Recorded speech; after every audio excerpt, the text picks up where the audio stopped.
Welcome back to another episode of The John, your daily sports dump, where we plunge into the sports world. We are a sports pipeline for breaking news, game recaps, and the hottest takes in the sports industry. So by taking care of business, let us flush out the details and fill you in on what's happening. So take a seat, get comfortable, and make sure you have plenty of TP. It's time to explode the commode. I'm your host, John, and today we're joined by Cal Leighton, catch for the Bradley Braves baseball. Cal's a freshman already making a huge impact on the team, starting in most of the team's game and hitting over 300 on the season. Cal, thank you for taking time to, especially out of your busy schedule after winning the game yesterday, to make time for me to interview you. Yeah, of course, man. I love talking to people, getting involved with everything going on, and this is my off day, so I have plenty of time to get this Totally. done. So I talked about it already when I introduced you. You're a freshman and you're getting some big time legit opportunities. Uh, I think I saw earlier, I could be wrong. I think you've started in 9 games already this year out of the 11. I could be wrong, which is really like for college baseball and football, I feel like are the two sports where you usually develop a lot your freshman year and then start having an impact your sophomore, junior, and senior. For you, it's kind of been the opposite. You've played a lot this year, so and you've had a good impact. What has the transition been like from high school to college? Well, thank you, first of all. I think I've started in five. I've played in nine, so Okay. I've played in nine, but I've been subbed in later in the game as like a defensive substitution. But it's the same game that is in high school. Obviously there's a big gap in skill, but you know, I what I've done this season so far is I've kind of trusted what got me here, and I've trusted my approach at the plate and behind the dish, and it's the same game, so go out there and do what you've had success doing, and that's kind of what I've done so far this year, and hopefully I can continue that throughout the rest of the season. Totally. Um, and right, another reason why I love interviewing college guys, especially now in the college recruiting phase, is the recruiting story. So, what was when you're going through the recruiting process, what made Bradley the right place, right? Because you see guys getting scholarships from all over, and I'm assuming you got scholarships from other schools as well. What made Bradley kind of the place that you were like, this is where I want to be? My recruiting process is probably different than a lot of people. I played for like a smaller organization, and I had to do most of the reaching out. Like I emailed tons of schools and DM tons of coaches, and it took me a while to get in contact with all these coaches. And like versus like the big programs, they'll have the coaches reach out for you and tell the tell which coaches or tell the coaches which players are good. And you know, I emailed Bradley. They came and watched my game. I had a couple of offers, but the location, the fact that it's pretty close to home, and um, the great education it provides with a team that wants to be great. Like I knew it was the right spot when I was down here on campus, and everything from there just kind of fell into place. Totally. And I think another thing that I was able to interview another catcher from the Chicago area. He moved to South Carolina. He was at South Carolina, had a whole recruiting thing. Now he's at D2 at Francis Marion, and which is like one of the better D2 for baseballs.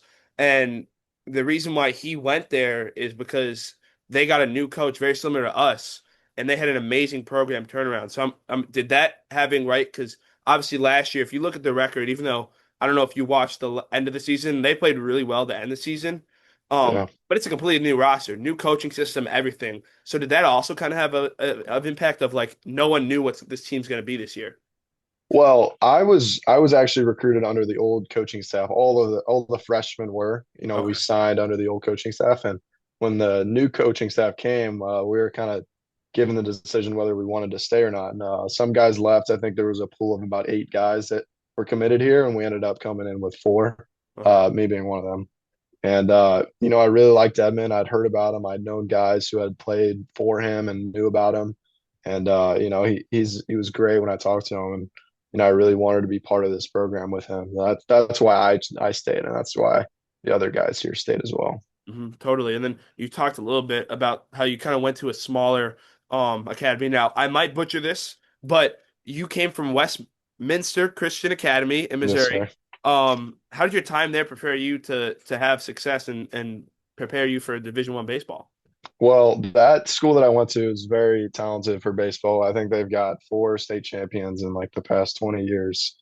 I mean, they produce players every year. I mean, they just flooded with talent. They're going to be good this year. They're going to be good for a while, and they have been good for a while. My teammates, I played. I think there was six college guys in my senior class, all of which are making contributions to their teams now this year. So I think being surrounded by guys who really wanted to compete and play good. We had a tough second round playoff exit. We were really good my senior year and my junior year, and we got bumped in playoffs early both rounds. It was tough, but being around those guys who love to compete really kind of pushed me to be the best that I can be. Totally.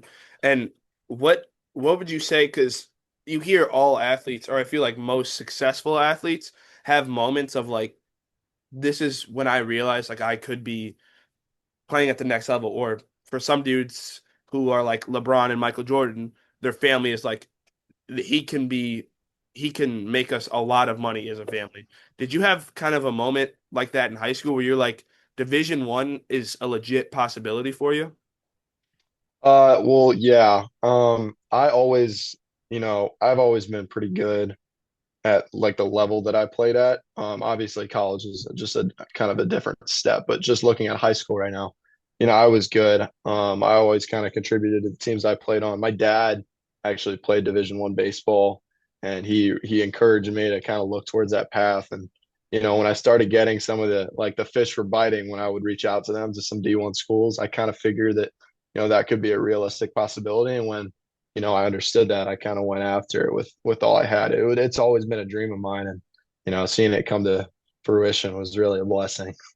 Totally, totally. What was it like, and also what college your dad play at, and then what was it like also having because my dad swam and played water polo D1 at Iona. I don't know if you know it. It's a small, Iona, yeah, I yeah. know Iona. So, my dad played there, so I can relate to having a dad who was a Division 1 athlete. What was it like for you having a dad who, right? I ended up playing baseball and swam in high school, and if I were to play college sport, it would be baseball. What was it like having a dad who played the sport that you wanted to, that you want to, that what you're doing right now? What was it like to have a dad who's been through that? Well, I can't like even begin to thank him for all that he's done for me. I mean, he coached my summer team. He played for SLU, St. Louis University, who we Okay, actually play this play weekend. exactly. And so he's an alumni from there, and he's taught me just about everything I know about the game. And he supports my games. He went to the UT Martin series, and he's been to the SIUE. Like he's invested in me, and it's yeah, I can't even begin to thank him enough. Like I love that he's a part of my baseball career. Totally. And right, you're a catcher, which is one of the hardest positions. You're in the play every game, every second of the game. What made you fall in love with that position? Well, that's the position my dad played too, so he kind of taught me that. And I always knew. So up until college, I was kind of a utility player. Like I caught. I was mainly I caught, but I would also play some third base and a little bit of shortstop, not as much. But I could play the outfield. I pitched a little bit, but having the catcher position, I feel like is such a valuable tool under your belt because like I know like a bunch of guys on our team right now like used to be catchers. There's just something to being able to know the game at a high level.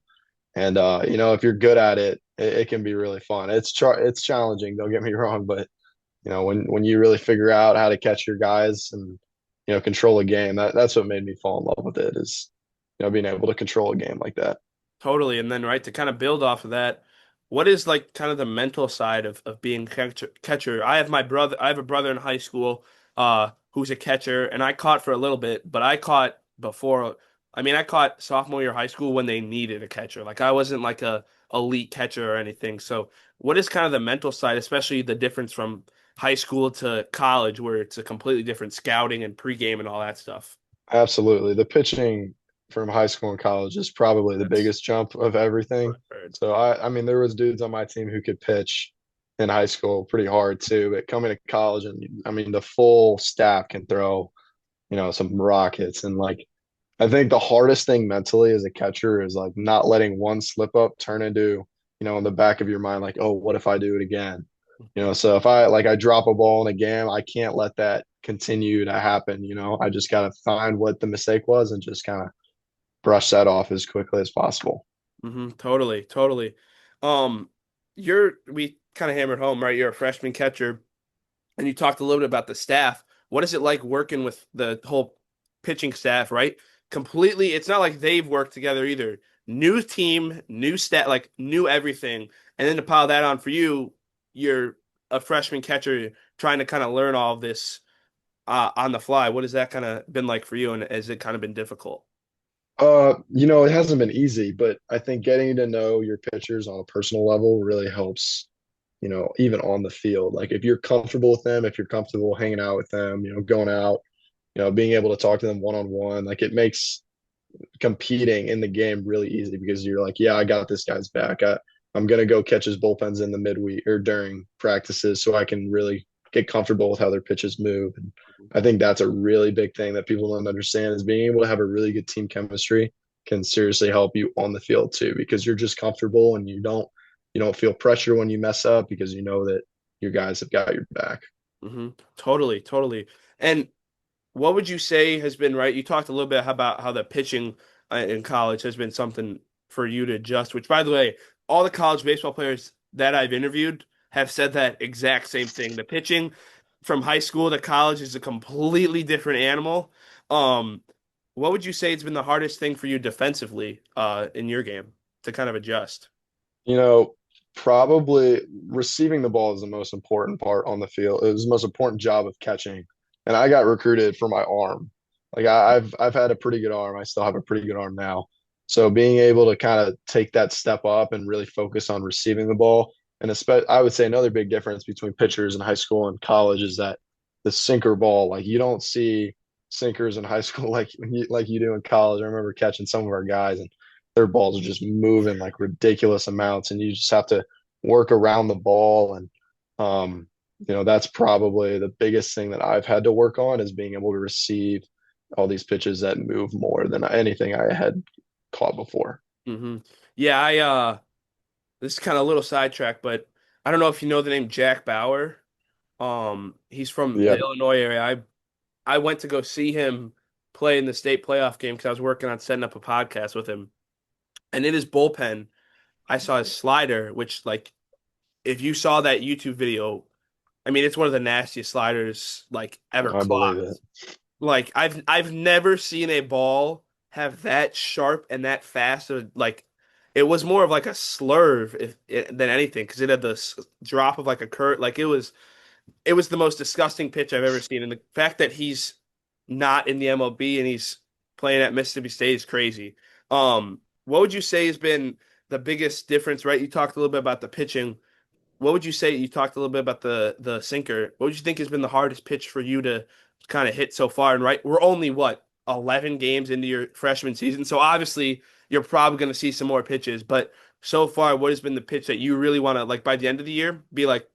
At the beginning, I couldn't really touch this, and now I'm confident in my ability.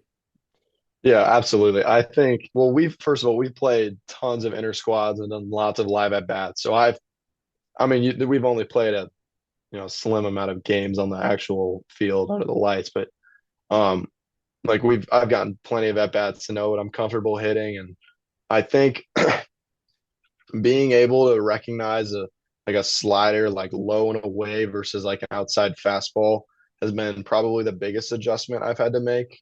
I think sometimes I get a little happy in the box and I see a pitch that starts a little bit over the plate and I'm like, oh, I want to go get this pitch, and then it just kind of breaks away from me. And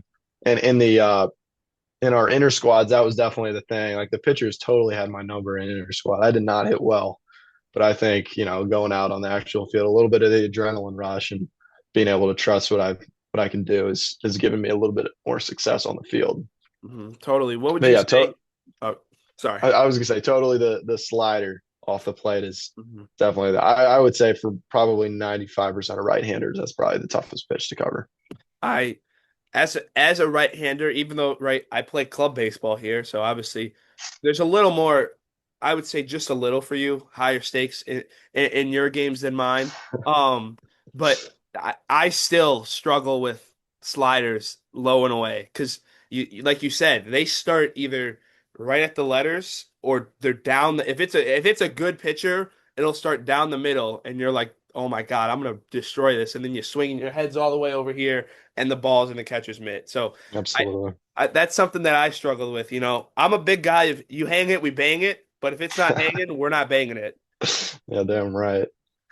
Um, we've talked kind of the difference of the college game a lot so far, and how different has the speed of the game been, right? I feel like that's something that is a lot of the MLB guys talk about compared to like minor leagues. And I've interviewed some of the minor league guys on the Chiefs, and they talked about the speed. Most of the college guys have talked a little bit about the speed of the game and how it's been a little different. But what has it personally been like for you? I feel like this question is a little different for catchers than it is for most like some other position players because the whole like your job as a catcher is to slow the game down, control the pace that you want to play it, setting up where you want to set up. Like it just I would say that the speed of the game, like when you talk velocity and exit velos, is certainly fast. But being able to there's some. I mean, we were doing a drill just the other day in the cages. My hitting coach was feeding it, and he was saying, "Swing at this pitch 40%," and it was like relative feel is like 90 miles an hour. And he said, "Give like your 40% swing here, hit it to right field." And he was just what we were trying to practice was just being comfortable, being really slow, being able to see the ball.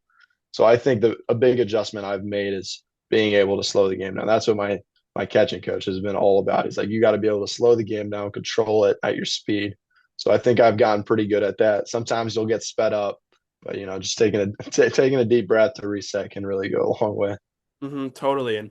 And right, obviously there's a good amount of freshmen, but also a new team. So who has been someone for you, right? Because you've been like I've kind of hammered home already. We've talked about it. You've played in a lot of the games so far in the season. So who has been kind of a veteran dude who, right, may not have been at Bradley prior, but has been kind of around in college baseball that has helped you sort of get comfortable in college. Well, first of all, the other catchers have been great that I've been around. I mean, Jackson Schumacher and Michael Quick, they've been great mentors. Like I love being around those guys. They've taught me a lot about the game. And then just the pitchers, being a catcher, I spent tons of time with the pitchers. I mean, the older guys like you got Luke Leverton and Gavin and Joey, and they just know the game really well. And like if I have questions, I always go to the older guys, and they always help me out, which is great. Totally. What would you say since you got to Bradley over the summer?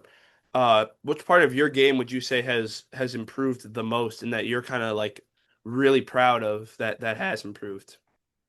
Probably my offense, I would say. I'm happy with how I've competed at the plate so far, and I think it's going to continue to be like that as the year goes forward. I put a lot of work into my swing, and I made some big adjustments. Got the help. I remember one of my teammates, Landon Lowe, told me biggest piece that I've really stuck with is when I was struggling in our inner squads, I was loading and I was loading with my hands at the same time as I was picking up my foot. And I was so focused on my timing of my front foot and when it was landing. And there's just so much going in my head at one time. And he told me just take a deep breath. Just when you're loading, try to load with your hands a little first and sway back a little bit. And don't worry as much as when your foot gets lifted off the ground because your foot will get down. Your body has swung enough swings that you know when your foot will get down if it needs to be on time. So Hmm. what I've been doing recently and what I've had a lot of success with is being able to load with my hands a little bit first and then attack the ball from there. Totally. What would you say? Because right, if you didn't see, I interviewed AJ Garcia, and right, his pregame routine and game day routine is completely different to someone like you. So what? Because right, he's a center fielder, you're a catcher. There's a lot more that and different than a center fielder. You don't gotta. He doesn't have to kind of build the schedule around the pitcher, right? Because the one thing I know about being a catcher in high school is your schedule does not depend on you. It's when the pitcher wants to go out and stuff. So how do you kind of right? Let's say, for example, yesterday you were starting catching. Kind of take us through that pregame routine and schedule that you kind of did to make sure everything went well. Yeah, well, yesterday was a little bit different because we had like all this rain issue and True. we ended up taking batting practice at, our place before. So then we got there, we could just kind of go right into it. But typically, we'll get there, we'll do some stretches as a team, all the position players will, and then the pitchers will kind of be on their own. because the pitcher won't really get going until, maybe 40 minutes before the game. Then we'll start maybe throwing a little bit. So I'll do all the normal stuff. I'll take batting practice with the team and warm up with the team and throw and do in and out. But when it gets to be kind of crunch time close to the game, I'll just hang out with my pitchers and wait for him to get going. Then when he got to warm up and throw to me, I'll be down there catching him. And whatever, however much he needs. He needs to throw 100 pitches or he needs to throw three. One of my favorite guys, Brady Appel. I think he throws three pitches on warmups and he's ready to go into the game. And there's other dudes who throw about 150 before they're ready to go. So I mean, whatever they need. I'm a one of my head coach, Justin Dedman. He really hones in on catchers being servant leaders. So whatever my pitcher needs, that's my job. Hmm. Totally, totally. And what is something, right? Obviously, you're not through a full season of college baseball, which is 56 games. It's a lot of games. But in your high school, right? I played travel baseball, so I understand, and my brother does, so I kind of understand. You're basically catching from early March till end of July, early August. So, what is a whole season of catching kind of do to your body? And then how do you keep your body in, right? Because you're going to have days where your body's not 100%. How do you kind of keep your body in the best physical shape that you can? And what has college kind of taught you about that? Absolutely, man. The that was actually, now that I think about it, that's probably the biggest chunk from high school to college is the physical demand that it takes on your body. I mean, catching year round, it can be tough on the knees, it can be tough on the back. You just got to find ways to make sure you're stretching a lot. And, it's the first season in my life that I've gone all in on baseball. I used to play football when I was in high school, I played basketball up until my junior year. So I've never actually gone through an entire year of the same, demands on my body, and that has been easy. And what scares me is that my some of my older teammates will be like, "Oh, you just wait till you're my age, and it'll be even worse." So I just got to find ways to continue to stretch. We got a great trainer that I use often. He keeps me healthy. So Totally. And I think, it kind of sounds like we're talking to, we're two 40-year-old dads talking about our knees and our backs and all that. right, My dad actually, who is a 40-year-old dad, well, almost 50, but has knee issues and back issues. So it felt like I was listening to my dad talk there. But um what has been right? Obviously you haven't had, and I talked to AJ about how many road games you guys got this year, but obviously in the fall you guys got to play at Dozier Park. What was that experience kind of like to, right? AJ talked about it, to play in a professional stadium, which is something you want to obviously end up doing in your career. So what was that kind of like for you? it's great. We have one of the best facilities, mid major and even like in the country, really. I mean, it seats a lot of people, and it's really great being around that. I mean, there's professionals that play here. Like you're doing the same thing. You're playing in the same park that guys who have made it where I want to be one day are doing it. So you can get comfortable with that. It's great facilities. I mean, we're really lucky here. Hmm.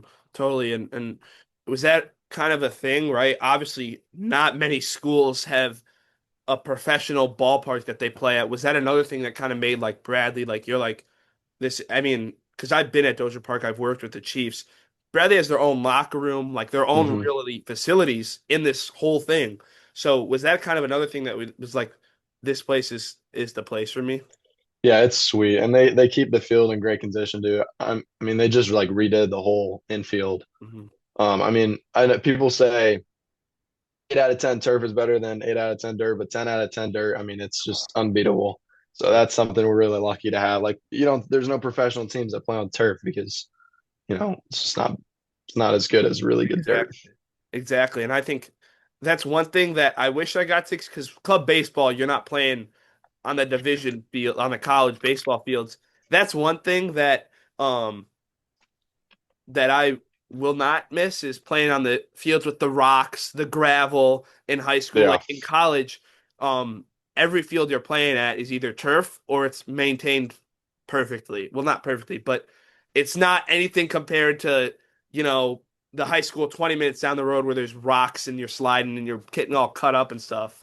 Yeah. I mean, even Dozer Park, like I mean, there's dirt fields in college, but like Dozer Park is like top notch. I mean, you're not going to really find a better kept field than Dozer in Hmm. college, at least. Totally, totally. Has there been a specific moment? Obviously, look, I was looking at your stats. You do have that one big first career home run.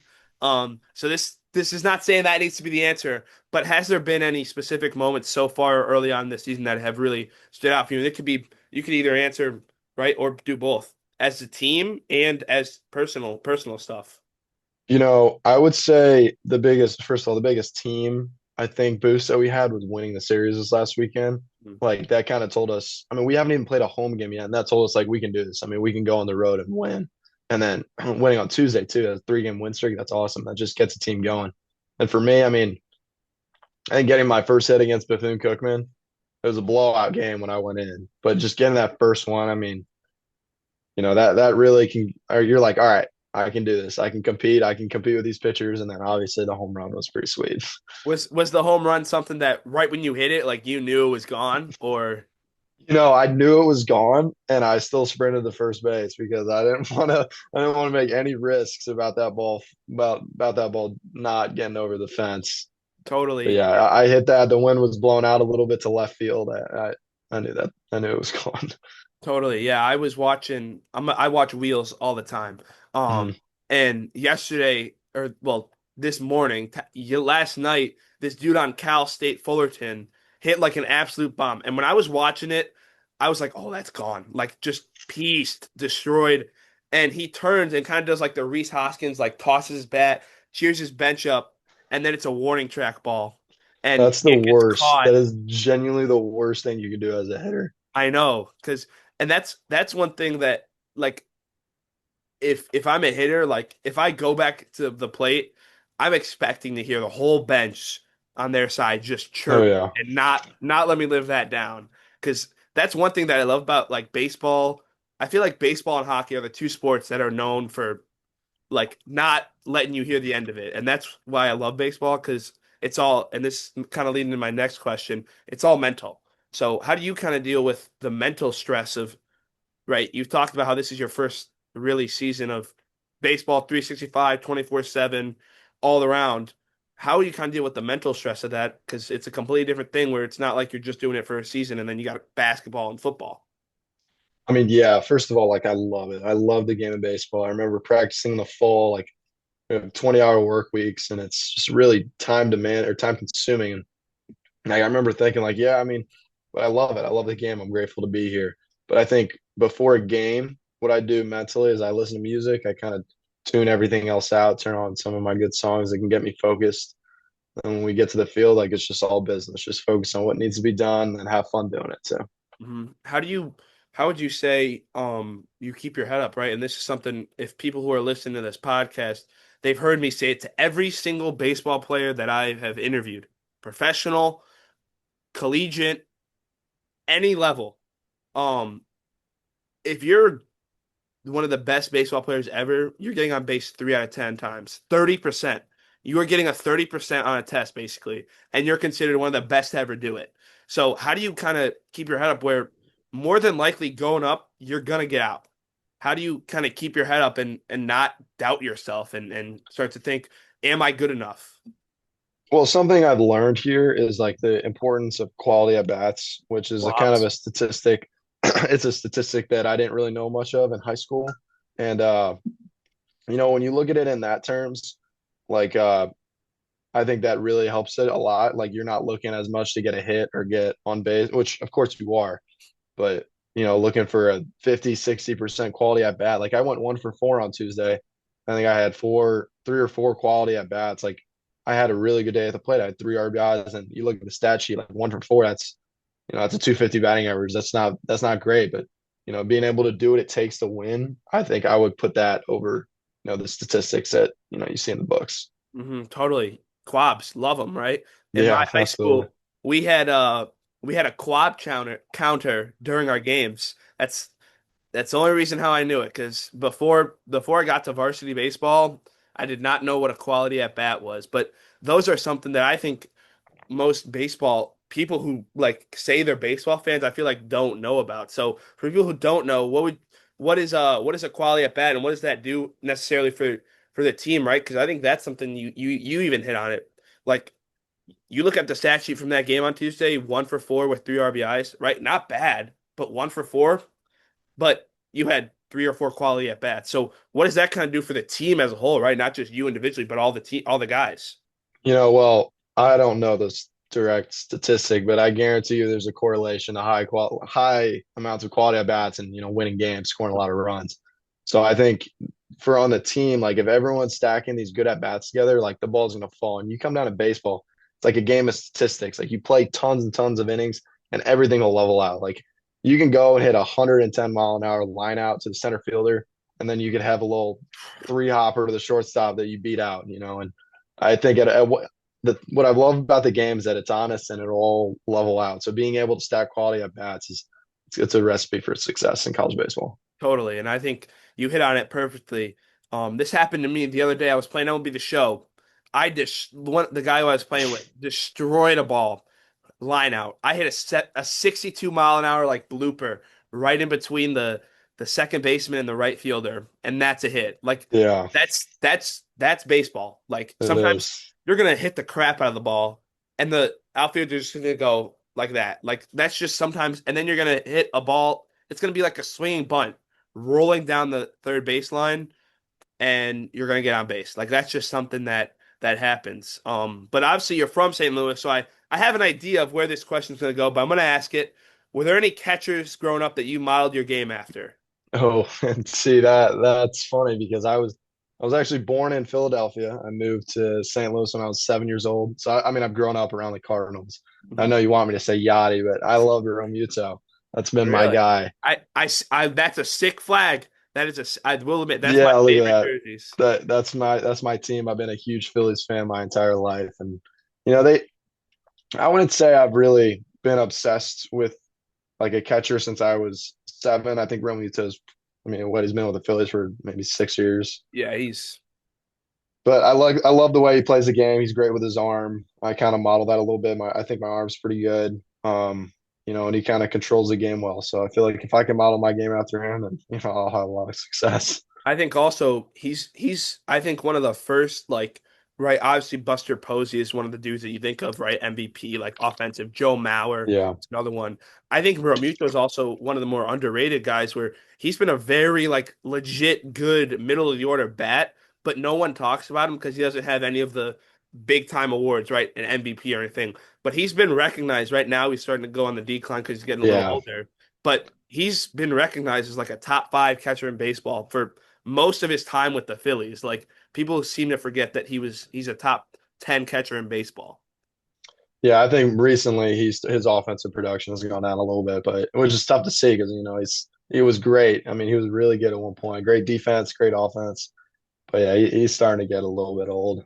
Which stinks. And I'm a White Sox fan, so I can relate to being through a crappy team, but those Phillies years before Harper and all Oh this, gosh, they were bad. I I mean, the White Sox just decided to be terrible until for 2 years, and then now we're back to being crappy. But we have prospects, and last time this happened, we were good for 2 years. Maybe this time we'll be good for four. Yeah, So he just signed Murataki. yeah, don't even get me started about that because I love that signing. I You love do? their Okay, I was I about to ask. I wonder if you liked it or I not. I love all the off-season signings. I think they're trying to do a sort of like compete, but also like if Dominguez and some of the guys that they signed do really well and they're kind of as a team not doing well, trade those dudes off, get some more prospects. Like the more prospects, the merrier, because then they could do something like the Bears when they got DJ Moore or something like that, or like try and trade for a legit bat or a legit arm to kind of top it all off. Something that Yeah, Pirates should be doing because they have Paul Skeens, Bubba Chandler, Connor Griffin, all of these absolutely. dudes, and they're not like they're signing Marcelo Zuna is going to be starting in the outfield. That I should was not happen. actually I was just thinking about when you were talking about the White Sox. I was thinking about the Pirates system. And I mean, they got all these dudes, and they can't find. They got O'Neal Cruz too. I mean, they can't find ways to win baseball games with all these guys. I think they need a couple of vets. They need to get some Exactly. trades Like done. it makes no sense because I was a big fan of the O'Hearn and the Brandon Lau signings, even though they're negative defenders, they're gonna give you stuff at the plate. And Ozuna, like he's gonna give you 20 plus home runs and 80 plus RBIs, but he is such a lot like you can deal with O'Hearn and Lau in the field. Ozuna is slow, like doesn't have an arm. Like I don't understand that signing. I would imagine they're probably gonna DH him. Hmm. But what was the contract? How much did they give I him? think How it was long? 1 year, like 18 million or something, Okay, I was something gonna like say that. if they sign up for a long term contract, that's probably a mistake. I don't know. I mean, even his offensive production has to be going down at this point. He's Yeah, been in the that league for a one was while. it 22 or 23 where he just had a random 40 home run year Yeah. out of nowhere too. And and we could Right when he left the Cardinals, I got friends back at St. Louis always telling me as soon as the Cardinals trade players, they go on and have the best well, season of their career. if Arenado does that this year, I'm gonna give Arenado all of his flowers because I mean he does not look like he's going in the right. And he was obviously like a superstar. I do not see him being like any like he's just his fall off has been kind of one of the sadder ones because it's like he Yeah. went from like elite MVP and then to the Cardinals where he's elite MVP with Goldschmidt. They're competing. Then they let Goldschmidt go. Now he's just like it's been like a sad slope down. Yeah, I feel like he had a pretty short prime, I would say. I agree. Um, if you weren't playing baseball, now I got some like kind of quick hitter joking, not as serious questions. I like to call them. If you were not playing baseball, what sport do you think you'd be playing right now? Definitely, definitely football. I mean, I loved the game of football. I had great hands in high school. I just wasn't the fastest on the field. Um, I've always been a really fierce competitor. I haven't been afraid, stick my head into a tackle. So I mean, I really love football. I love watching football, college, NFL, and it'd definitely be football. If I was a little faster, maybe I'd be Maybe to somewhere be big time for maybe to be football. at ISU playing for ISU's football team. National championship. Yeah. Um. So are you an Eagles fan? Yeah, yeah, Eagles fan. Oh, so the Bears' little brother. The Bears are not, bro. Eagles didn't. Oh, they did. Bears did beat They the did Eagles they this year. did The Eagles. Yeah, I'm frustrated with how they played this year. I mean, they basically had the same team and did minus a couple of key players, but I mean, they still should have been, I think, a little no bit better that than they were. and what's going on with AJ Brown Yeah, and I think it's more of a locker room issue than it is a yeah, coaching or. because I don't think, and I know we're kind of veering off, but I don't think you like AJ Brown and I'm blanking on the coach's name. Sirianni. Sirianni, I don't think they mesh. And I think at first it was fine because they were winning and winning and winning. But after this year where Hurts didn't look as good and like Brown didn't have as good of a year, which by the way, you like the first season he was on your guys' team had 1,300 yards. Like if you throw him the ball, he's gonna do damage, and they just decided to not do that. So it's just a crap show. I think they got to get rid of AJ Brown and just lock in with like Devontae and draft another wide receiver. Yeah, I mean, it's tough when you got Saquon in the backfield. Like, you have so much weapons, I someone's going to know be unhappy. exactly, and that's like I think that's why they traded Montgomery. Like I think Montgomery loved being in Detroit, but even like Amon-Ra St. Brown talked about on his podcast. I saw a clip earlier. Like he loved Detroit, but deep down, everyone knew Montgomery wanted more reps, more carries, and that's why RB1. exactly that's why he wanted to leave. So now we just got some kind of more like quick hitters. And this could be your current jerseys because I asked AJ. The podcast was a little long, so it's totally okay if you didn't watch it. I asked AJ what his favorite Bradley baseball uniform is, and he actually had them on standby, and we got to see all the baseball uniforms except for your home whites. So if you want, you can answer your favorite Bradley jersey, or if you want to do favorite jerseys of all time for baseball. Well, I would say the Bradley ones. I would say it's the cream, but Yeah, I think that's the what I I had. think the grays are slumped on a little bit. I've never been a gray jersey fan in my entire life until, the grays we have here. I think they're really nice. I also think they're really comfortable too. That's important. So I think those ones. And then favorite all-time jersey. There's a lot. I think this might be kind of random, but I really like the red City Connects. The black ones with the red a little Those bit. are nice. Those are I like nice. I like those ones. I also like the National City Connect too. I'm a big fan of like those types of jerseys. Alternate, sort of like cool I'm alternates. not a huge fan of the Phillies I though. I was think I they was could have about done to a better ask. That job. one made no sense to me when it came out. No, there is meaning, but it's I don't know. Could have done a little bit better of a job, I would say. I I was equally as disappointed when the Sox came out with the second one. Because I Kind mean, of just looked like a regular White Sox jersey, right? It's just like a black pinstripe or something. yeah, like the first one was that awesome South Side one, and then they came out with that one this past year, which it was like the Chicago, like a Bulls one. Because I don't know if you know Oh yeah, that's the right. owner for Yeah. the Bears or the Bulls and the Sox is Reinsdorf, so they did like a Bulls themed jersey. It was not the best work, but I have the hat because it's like a really cool looking Sox hat. So that's one of my ones. What would you say your favorite pregame meal is? Oh, they do a great job here with pregame meals. From what I mean, this is my first year, but from what I hear from the transfers, they say that the pregame meals here are best they've ever had, and they get us right with Chipotle. They get Applebee's, like they get steaks and stuff. I mean, I'd say my favorite is a burrito from Chipotle. I mean, you're Well, getting lots of good protein and lots of carbs before a game. I do see a Chipotle bag, chips bag. I think that is in the background right there. They sure do. That's my favorite. That's my go-to spot. Fair. If you could steal one MLB player's swing, who would that be? Oh, that's a tough question. Right off the bat, I would say Bryce Harper, I was just because, but he's a lefty. I kind of want to, if I go back to the righty swing, I'd probably choose Mike Trout. Mike Trout's been my favorite player, regardless of team. I mean, I've always looked up to him. It's hate to see the injuries happen to him, but yes, I I would say Mike Trout. He's got a super sweet swing and totally. crushes baseballs. I think that's another thing. Like his downfall has been sad, but it's also like the Angels have never done right by him in his entire MLB career. How do you have Mike Trout and Shohei Ohtani and you don't even make the playoffs? I don't know. And now you're seeing Shohei Ohtani, which, by the way, sidetrack. Like we thought he was like that's as good as he got in the Angels. Just had a casual 50-50 season through for, you know, like it's crazy how much better. Like I think he is going to be the savior for baseball because right, baseball is kind of a dying sport. He is saving it, and then this is my perfect segue. We got World Baseball Classic starts in like 2 hours. Who do you think is going to win, and who are you what team or player are you most excited to watch? Okay, so I absolutely think the USA is going to win. Yes. I actually, so my birthday's coming up. I just texted my parents. I'm like, if you have any birthday gift, I love a Bryce Harper jersey. I swear, I literally just had that conversation with my parents. But I think I want to watch the pitching this year for the USA. I mean, that's something they didn't have in years past. Hmm. So I want to see Skeens in school. I want to see what they can do against some of That the big I names.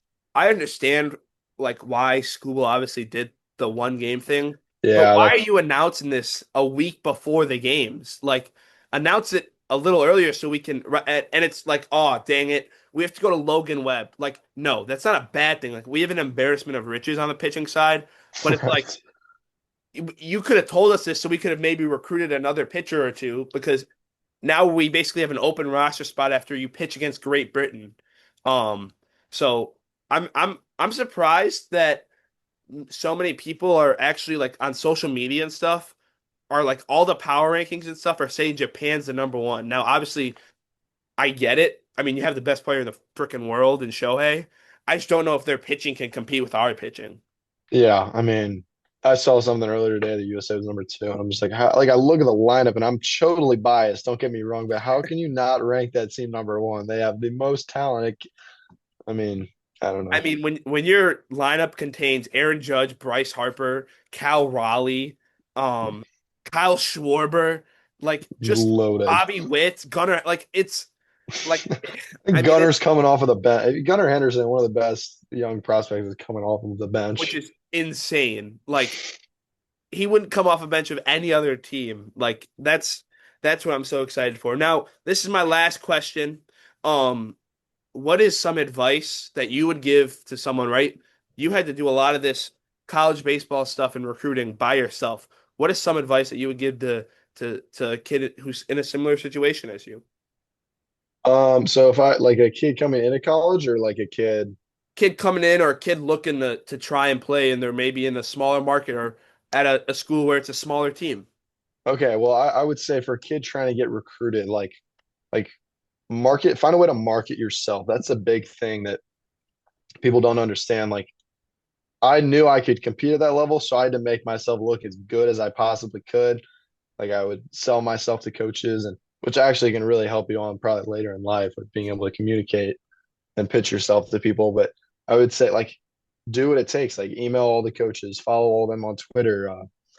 Talk to them, go see the schools. And it'll fall through. If you're meant to be there, it'll happen. And then a guy coming into college, I would say definitely hit the weight room as hard as you can before because it'll crush you if you're not ready for it. Mhm. But I- I took this summer pretty seriously and trying to put on weight and get strong, and it still crushed me. Like it was our strength coach Wayne Knoll.